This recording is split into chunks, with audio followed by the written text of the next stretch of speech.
इधर देखो भाई साहब।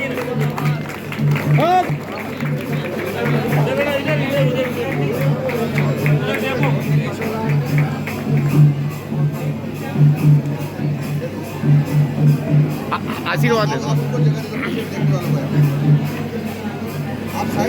चलो चलो चलो चलो। अरे यार एक जगह रुक जाओ ना भैया। क्या दिक्कत है?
लड्डू सब पे गया। लड्डू सब कृपया ये जो भी सामने खड़े हैं, ये जो भी मैं उनसे निवेदन की तरह है निधि जी, जिसका सम्मान्य मंत्री महोदय सम्मान करते हुए स्वागत करते हुए अभिनंदन करते हुए संकल्प के साथ बने तुम जाओ, रास्ते की जमीन देगी तुम्हें। अपनी ऊर्जा के साथ, समर्पण के साथ छोटे से गांव की एक छोटी सी बेटी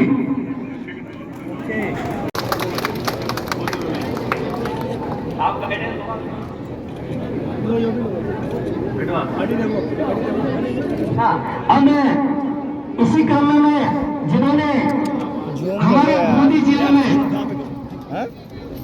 विज्ञान वर्ग में राम बाबू शर्मा पधारे। इसने इधर देख बेटा। प्रतिभा सम्मान समारोह में माननीय मंत्री महोदय द्वारा करते हुए सम्मान करते हुए सम्मान के लिए बुलाया दे रहे हो। इसी क्रम में इसके पश्चात वाणिज्य वर्ग में पत्रकार जो नरेंद्र मोदी को ना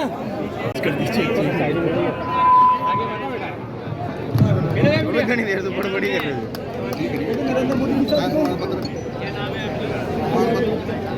ठोको को तो मारा करता लट्टो को मरेगा। सम्मान करते हुए ये हमारे देश की प्रतिभाएं हैं।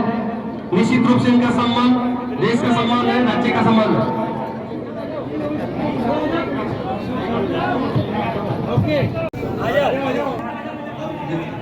ये रास्ता तोड़ दो सर बच्चों को आने के लिए। प्रतिभाओं के ये हमारे देश की धरोहर है। 96.33% अंक बालिका ने प्राप्त किए। अटी देख बेटा, अटी देख। उज्जवल भविष्य की कामना। आप इसी तरह मेहनत करते रहे, ईश्वर आपको निश्चित रूप से अपने मुकाम पर पहुंचाएगा। और आप next Mewara Shyam public senior secondary school Bundi, चारों छात्र आ जाए। लक्की सेनी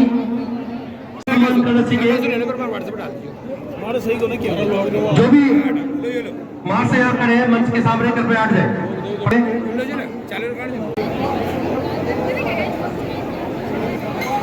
हो गया।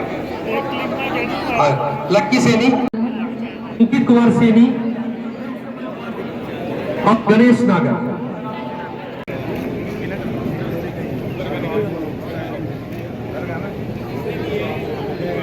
ओके।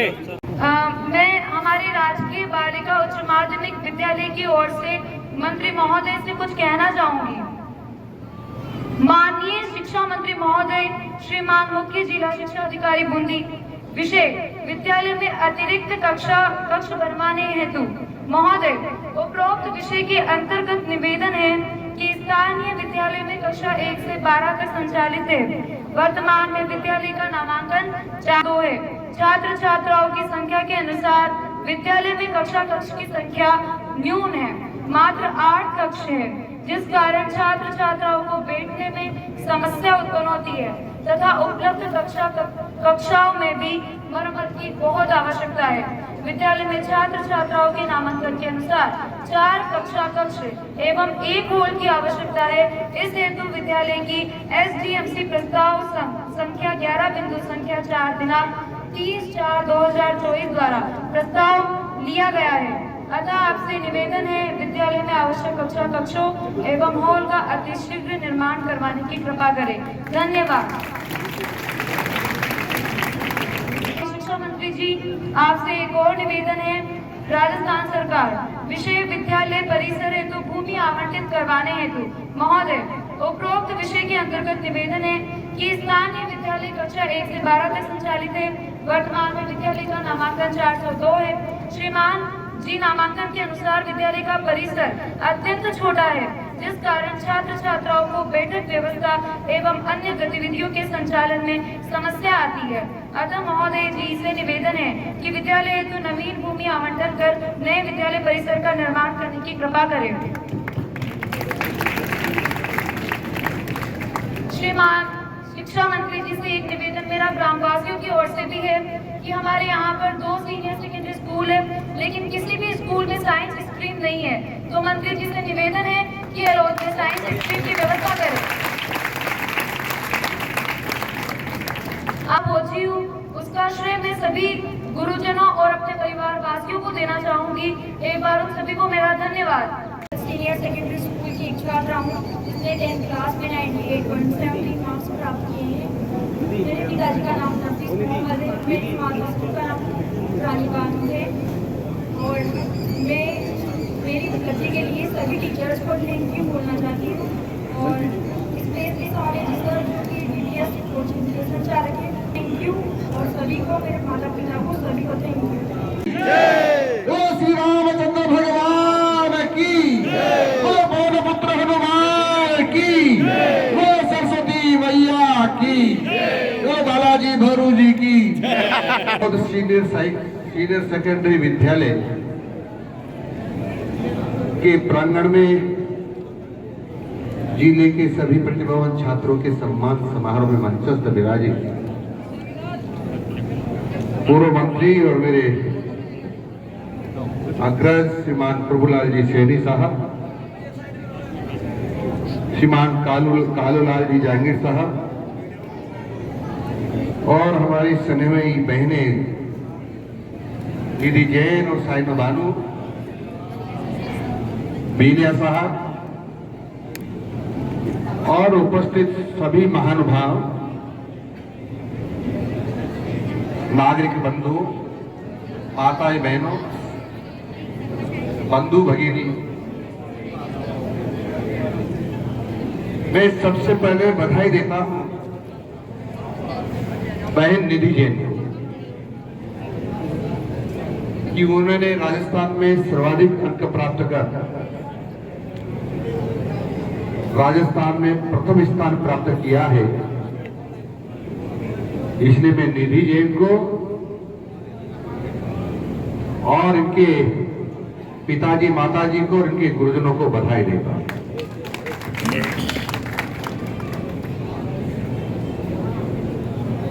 प्रतिभा कहीं छुपी नहीं रह सकती। सामान्य परिवार की बेटी ने सरकारी विद्यालय में पढ़ करके राजस्थान में प्रथम स्थान प्राप्त किया है, सामान्य बात नहीं है।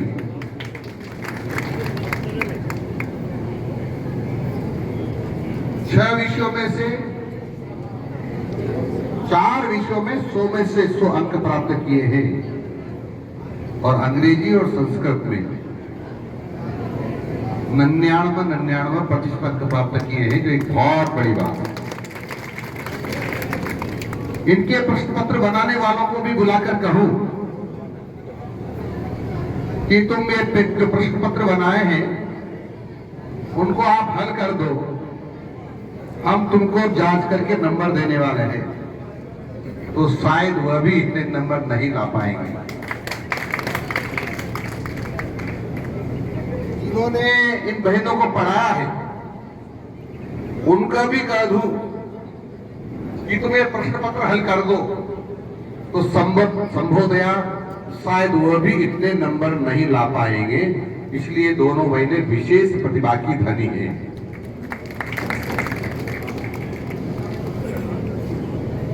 मुझे बहुत खुशी इस बात की कि यहां हमने लगभग 60 बालक और बालिकाओं का सम्मान किया है। उसमें से 32 बालक और बालिकाएं सरकारी स्कूल में पढ़ने वाली हैं। उनको सबको बधाई देगा। मित्रों, मैं इसी विद्यालय की, इसी जिले की बात करूं तो निर्भय विष्णु है, विष्णु प्रजापति। दूसरा नंबर है लविश खोसला, ये 12वीं का छात्र है, कॉमर्स विषय इनका है। ये सरकारी विद्यालय में पढ़े हैं और इन्होंने 95% अंक प्राप्त किया है। इनको भी मैं बधाई देता हूं दोनों को। क्यों रखे हुए हैं?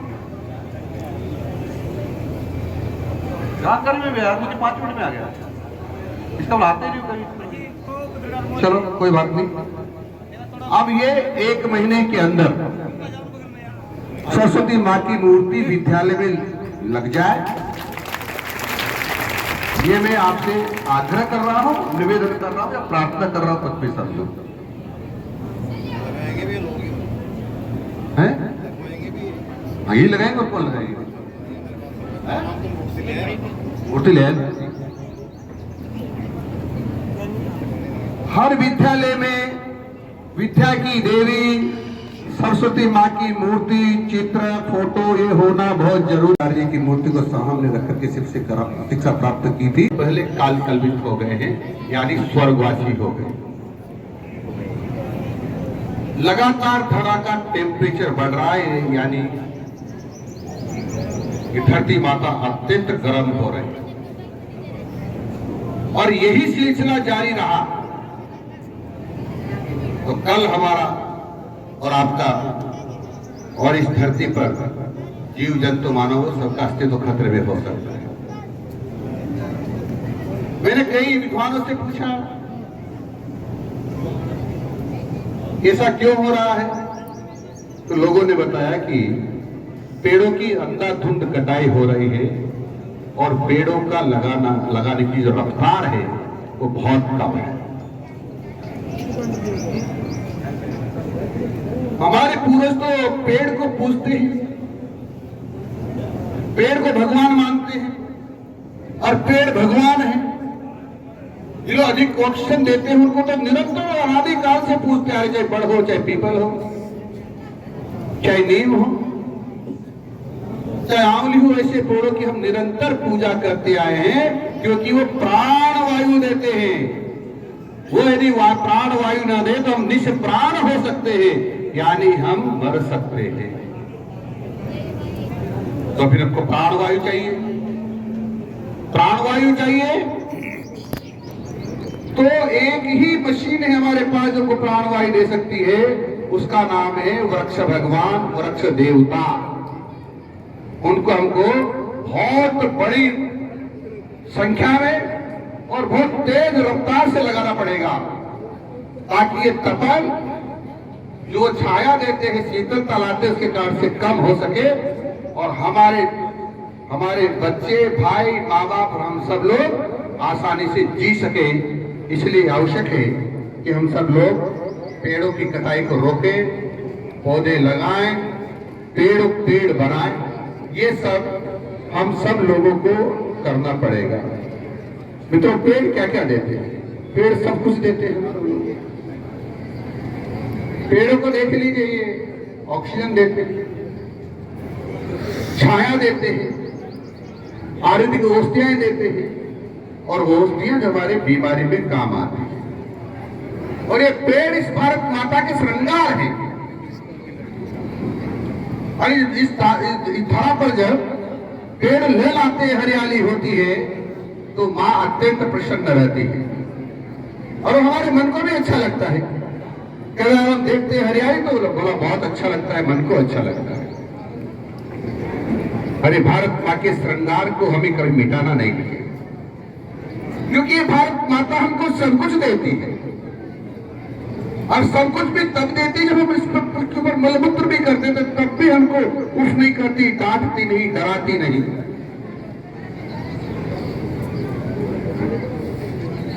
हमको पानी के पीने की कमी हो जाए तो हम बड़ी बड़ी मशीनें ला करके उनमें छेद करते हैं, धरती माता की छाती में छेद करते हैं, फिर भी वो कुछ नहीं बोलती। हमको पीने के लिए पानी और सिंचाई के लिए पानी देती है। जैसे जागीर साहब ने बहुत छेद किए थे,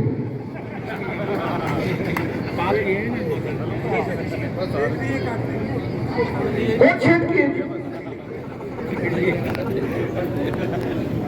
हमको खाद्यान्न ज्यादा पैदा हो, इसलिए हम नहरें बड़ी बड़ी मशीनें से बनाते, उनकी छाती में बड़े बड़े हल, पता नहीं कौन कौन सी मशीनें चलाते, फिर भी उफ नहीं बोलती। वो कहती है चलो मेरी छाती छलनी हो जाएगी, कोई बात नहीं, पुत्रों तुमको जिंदा रखने के लिए मुझे पानी और खाद्यान्न देती हूँ, दे दूंगी, इसलिए ये सब सहन कर लूंगी। जब ये भारत माता हमको सब कुछ देती है, सारे कष्ट सहकर भी देती है, तो क्या हमारी ड्यूटी नहीं बनती भारत माता को कुछ दे? हमको कुछ देना ही पड़ेगा। ये हमसे कुछ नहीं मांगती, इसका श्रृंगार भी मांगती तो हमारे हित के लिए मांगती है। और कोई ऐसा कपूत बेटा होगा जो अपनी मां का श्रृंगार नहीं देखना चाहेगा। जब श्रृंगार करके मां रहती है तो बहुत अच्छी लगती है, बच्चे प्रफुल्लित रहते हैं, वह खुद प्रफुल्लित रहते हैं। इसलिए मित्रों, मेरा आप सब लोगों से निवेदन है, क्योंकि पूरे विश्व में प्रेरणा देने वाली ये धरती है राजस्थान की, जहां मां अमृता देवी ने 363 लोगों के साथ अपने आप को बलिदान कर दिया था, परंतु पेड़ों को नहीं काटने दिया था, नहीं काटने दिया था। इससे बड़ा बलिदान करने का उदाहरण राजस्थान प्रदेश के अलावा किसी विश्व के किसी कोने में नहीं मिलता। हम सौभाग्यशाली हैं, ऐसी धरा पर पैदा हुए हैं। अगर ऐसी धरा पर पैदा हुए हैं तो फिर हमको अमृता देवी मां से निश्चित रूप से प्रेरणा लेना चाहिए। और इसीलिए राजस्थान सरकार ने सारी जनता का आशीर्वाद लेते हुए, सहयोग लेते हुए जन आंदोलन के रूप में चलाने के लिए एक दिन तय किया है, 8 अगस्त अमृत पर्यावरण महोत्सव। उस दिन राजस्थान में सबसे ज्यादा पौधे लगाएंगे ताकि हम इस राजस्थान की धरा को हरी भरी कर सकें और इस राजस्थान की धरा को जो गर्मी है उसमें थोड़ा सा गर्मी कम करते हुए थोड़ा सहयोग कर सकें। क्या सब लोग हमको आश्वस्त करना चाहेंगे कि धरती माँ की जो गर्मी है कम होनी चाहिए? कम होनी चाहिए क्या? तो कम तो कैसे होगी? पेड़ लगाएंगे।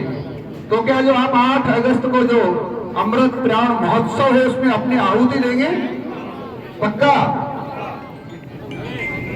तो मित्रों, हमने इतना की है कि किसान इतने पौधे लगाएंगे जितने उसके खाते में जितने बीघा जमीन है। पेट्रोल पंप चलाने वाले, गैस की एजेंसी चलाने वाले 300 कम से कम पौधे लगाकर पेड़ बनाएंगे। हमारे स्कूल में नर्सरी से लगाकर 12वीं तक वो सब इतने पौधे लगाएंगे जितने उनके परिवार में सदस्य हैं। हमारे कर्मचारी भी उतने पौधे लगाएंगे जितने हमने उसका टारगेट फिक्स कर रहे हैं कि सबसे छोटे कर्मचारी कितना लगाए, उससे बड़ा उससे ज्यादा लगाएगा, उससे बड़ा उससे ज्यादा लगाएगा, यानी मंत्री तक भी ये तय होगा कितना पौधा लगाना है। हमने आर्थिक दृष्टि से विभिन्न लोग, गरीब लोगों से भी निवेदन किया है कि भारत सरकार ने, नरेंद्र जी मोदी ने आप सब लोगों को मकान बनाने के लिए प्रधानमंत्री आवास योजना में सहायता की है, यानी मकान बनाने में सहयोग किया है, तो आपको भी 5-5 पौधे लगाकर पेड़ बनाने हैं। शौचालय 7 में दिया है तो 7 पेड़ लगाने हैं। यदि घरेलू गैस का सिलेंडर 450 रुपए जो प्राप्त कर रहे हैं वो भी 5 पेड़ लगाएंगे, और जिनको निःशुल्क गैस का कनेक्शन मिला है वो भी 5 पौधे लगाएंगे, और कनेक्शन लेने वालों को सस्ता सिलेंडर मिल रहा है 450 रुपए तो 10 पौधे लगाएंगे। इस प्रकार से सबसे निवेदन कर रहे हैं हम लोग, समाज सेवी हो, चाहे सरकारी अधिकारी कर्मचारी हो, गांव के लोग हो, चाहे वो गरीब हो, चाहे अमीर हो, चाहे वृद्ध हो, चाहे जवान हो, चाहे विद्यार्थी हो या फिर अफसर हो, सबसे मेरा आग्रह है कि सभी अमृत पर्यावरण महोत्सव का जो महायज्ञ होने वाले 8 अगस्त को, उस पे सब अपनी आहुति जरूर दें, चूके नहीं। ये सबसे बड़ी सेवा भारत माता की होगी। ऐसा कपूत होगा जो उस दिन पेड़ लगाने से चूक जाएगा। मैं ऐसा जानता हूं कि ऐसा एक भी व्यक्ति नहीं बैठा जो पेड़ लगाने में सहयोग नहीं करेगा या पेड़ नहीं लगाएगा। अब पेड़ कहां लगाने? मेरा नाम रवि सैनी है। मैंने 10वीं क्लास में 95.83% प्राप्त किए और माननीय हमारे राजस्थान के शिक्षा मंत्री जी मदन दिलावर जी ने हमें इस बात समझा कि ये सम्मान समारोह लगाए, और इसी तरह हमें इससे मोटिवेशन मिली है कि अब हम 12वीं में भी अच्छे अंक प्राप्त करेंगे। मेरा नाम राधिका सैनी है। मैंने कक्षा 10 में 95.33 अंक प्राप्त किए हैं। आज हमें माननीय शिक्षा मंत्री मदन दिलावर द्वारा सम्मानित किया गया है, जिससे हमें बहुत अच्छा लगा और प्रेरणा मिली कि हमें बहुत मेहनत करनी चाहिए और अब 10वीं और 12वीं में अच्छे अंक प्राप्त करने चाहिए। लक्ष्मी नागर है। मैं कक्षा 10वीं की छात्रा हूँ। मैंने कक्षा 10वीं में 96.33% अंक प्राप्त किए। हमारे राजस्थान के शिक्षा मंत्री श्री मदन दिलावर जी ने हमें पुरस्कार से सम्मानित किया और हमें मोटिवेट किया कि हम आगे जाके 12th में भी इससे ज़्यादा अंक प्राप्त करें। कैसा लगा आज आपको जो कार्यक्रम हुआ है? बहुत अच्छा लगा। मंत्री जी ने सम्मानित किया है, बहुत अच्छा लग रहा है। आगे की क्या तैयारी है? आगे यूपीएससी का सोचा है, IIT करके। कैसा लगा जो मोटिवेशन मिला है? बहुत अच्छा लगा है। आपको श्रेय देंगे? हाँ, ये मेरा सौभाग्य है कि मंत्री जी से पहले बात हुई। राजस्थान की सबसे ज़्यादा अंक प्राप्त करने वाली छोटी बहन है, जो कक्षा 10वीं की बोर्ड की परीक्षा में सरकारी विद्यालय पढ़ करके उसने बहुत अच्छे अंक प्राप्त किया है, इसलिए उनका सम्मान करने के लिए मैं स्वयं यहाँ उपस्थित हुआ। सरकारी विद्यालय में पढ़ाई अच्छी हो रही है। प्राइवेट स्कूल काफी मोटा पैसा लेते हैं। तो निधि ने आग्रह किया है, वो कमरे हम बनाएंगे, हम स्वीकृति मौखिक रूप से दे रहे हैं, ऑफिस में जाके उनकी स्वीकृति निकालेंगे। ये दुर्भाग्य है कि अभी तक यहाँ सरस्वती माँ की मूर्ति बनी हुई रखी है परंतु लगी नहीं है। दुर्भाग्य है। कौन व्यवधान कर रहे हैं, और लगाते समय कोई व्यवधान करेंगे तो उनको निपटेंगे। आपने अधिकारियों को निर्देश दिए लगाने के? दे दिए ना। प्रतिभाएं छुपी हुई हैं, उनको अवसर मिलना चाहिए, उनको वातावरण मिलना चाहिए और शिक्षकों को मुस्तैद होकर के उनको पढ़ाना चाहिए। प्रतिभाओं की कोई कमी नहीं।